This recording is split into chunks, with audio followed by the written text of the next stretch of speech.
Report ready. Karur சம்பவத்தில் யாரும் எதிர்பாரா திருப்பம். செம ஷாக்கில் விஜய். கடந்த செப்டம்பர் 27ஆம் தேதி கரூரில் தமிழக வெற்றி கழகம் தலைவர் விஜய் நடத்திய தேர்தல் பிரச்சாரக் கூட்டத்தில் ஏற்பட்ட நெரிசலில் சிக்கி 41 பேர் பரிதாபமாக உயிரிழந்தனர்.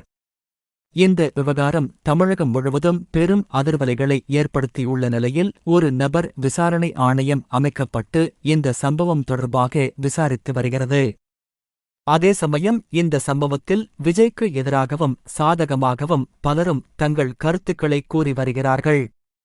இந்நிலையில் கரூர் எஸ்பி அலுவலகத்தில் ஐஜி அஸ்ரா கார்க் ஆலோசனை நடத்திய நிலையில் ஆவணங்கள் ஒப்படைக்கப்பட்டுள்ளது. விஜய் பரப்புரைக்கு வழங்கப்பட்ட அனுமதி, நிபந்தனைகள் அடங்கிய கோப்புகள் ஒப்படைக்கப்பட்டுள்ளன. தமிழக வெற்றி கழகம் சார்பில் கேட்கப்பட்ட இடங்கள், பரப்புரையில் வழங்கப்பட்ட பாதுகாப்பு பணி உள்ளிட்டவை குறித்தும் விளக்கம் அளிக்கப்பட்டுள்ளது. நேற்று நடந்த விசாரணையில் தமிழக வெற்றி கழகம் விஜய்க்கு எதிராக பல்வேறு தகவல்கள் கிடைத்துள்ளதாக கூறப்படுகிறது. இதனால் விஜய் தரப்பினர் கலக்கத்தில் உள்ளதாக கூறப்படுகிறது.